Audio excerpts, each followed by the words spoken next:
તો બીજી તરફ સુરતમાં જ બેસ્તાન વિસ્તારના સિદ્ધાર્થનગર ખાતે આવેલ સરકારી શાળામાં દારૂ પાર્ટીનો વિડીયો સોશિયલ મીડિયામાં વાયરલ થતા ચકચાર મચી છે।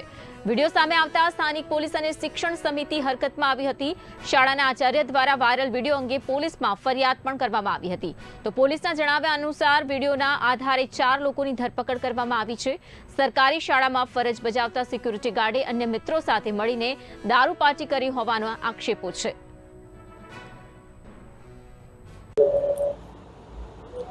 સમગ્ર દેશમાં દારૂ હાલ અત્યારે ચર્ચાનો વિષય બન્યો છે। ત્યારે સુરતમાં સરકારી શાળામાં દારૂ પાર્ટીનો એક વિડીયો સોશિયલ મીડિયામાં વાયરલ થયો હતો। સંસ્કારના ધામમાં દારૂ પાર્ટીનો વિડીયો વાયરલ થતા લોકોમાં રોષ જોવા મળી રહ્યો છે। તો આપણી સાથે નગર પ્રાથમિક શિક્ષણ સમિતિના અધ્યક્ષ છે, એમની પાસેથી પણ જાણીએ કે આ કેટલું યોગ્ય છે અને આ બાબતે કઈ રીતે કાર્યવાહી કરવામાં આવેલી છે। ગઈકાલે મીડિયાના માધ્યમ દ્વારા કોઈક શાળામાં દારૂની પાર્ટી થઈ રહી છે એ વિડીયો વાયરલ થયો હતો। તાત્કાલિક નગર પ્રાથમિક શિક્ષણ સમિતિ એક્શનમાં આવી હતી અને તપાસ કરતાં બેસ્તાન સિદ્ધાર્થનગરમાં આવેલી શાળા નંબર 77 અને 248નો આ વિડીયો હતો। આ વિડીયો લગભગ 12-15 દિવસ પહેલાંનો હતો। બાળકો જ્યારે રમતા હતા રવિવારના રજાના દિવસે, વોચમેન દ્વારા એમને તગેડી મૂકવામાં આવ્યા હતા અને એનું વેર રાખીને વિદ્યાર્થીઓ દ્વારા આ વિડીયો બનાવવામાં આવ્યો હતો અને એ વિડીયો વાયરલ થયો છે। લગભગ 15-20 દિવસ પહેલાંની આ ઘટના છે। ત્યારબાદ નગર પ્રાથમિક શિક્ષણ સમિતિએ તાત્કાલિક એજન્સીને જાણ કરીને આ વોચમેનને ડિસમિસ કર્યો અને એની જગ્યાએ બીજા વોચમેનની નિમણૂક કરી હતી।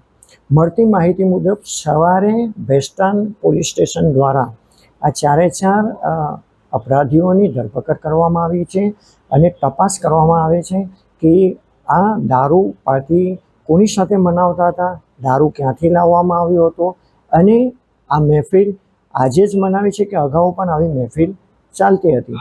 ત્યારબાદ આજે સવારે નગર પ્રાથમિક શિક્ષણ સમિતિ દ્વારા શક્તિ એજન્સી જે સિક્યુરિટી એજન્સી છે એના નોટિસ આપવામાં આવી છે અને સુપરવાઇઝરને પણ નોટિસ આપવામાં આવી છે। વધુ કાર્યવાહી પોલીસ સ્ટેશનનો રિપોર્ટ આવ્યા બાદ ચોક્કસપણે કરવામાં આવશે। બીજી કોઈક શાળામાં આવી ઘટના બનતી નથી કે શું થાય છે એની પણ તપાસ કરવામાં આવશે અને આચાર્યશ્રીઓને, નિરીક્ષકોને એ આદેશ આપવામાં આવ્યા છે કે તમે પણ ચોક્કસ આ તપાસ કરીને એની માહિતી મેળવો કે બીજી કોઈ શાળામાં પણ આવી રીતે સિક્યુરિટી ધાવા આવો કોઈ કૃત્ય કરવામાં આવે છે કે કેમ। જી, હાલ અત્યારે પોલીસ દ્વારા કઈ રીતે કાર્યવાહી કરવામાં આવેલી છે? શું લોકોને ધરપકડ કરવામાં આવેલી છે? કેટલા લોકોની કરવામાં આવેલી છે? હાલ પોલીસ દ્વારા 4 વ્યક્તિની ધરપકડ કરવામાં આવી છે અને તપાસ કરી રહી છે કે 4 જ વ્યક્તિ હતા કે બીજા પણ કોઈક હતા અને આ દારૂ ક્યાંથી લાવવામાં આવ્યો એની તપાસ કરવામાં આવી રહી છે। પરંતુ આ તપાસના રિપોર્ટ આવ્યા બાદ જ વધુ જાણકારી મળી શકશે। જી, જે પ્રકારે સરકારી શાળાની અંદર જ્યારે જે સિક્યોરિટી ગાર્ડને શાળાની જવાબદારી સોંપવામાં આવી હતી, એ સિક્યોરિટી ગાર્ડ આ રીતે શાળાનો દુરુપયોગ કરે, અંદર દારૂ પાર્ટી મનાવે, જ્યાં બાળકો સંસ્કાર લેવા આવતા હોય છે, તે આ પ્રકારનું કૃત્ય કરે, કેટલું યોગ્ય? આ ખૂબ જ ગંભીર બાબત છે।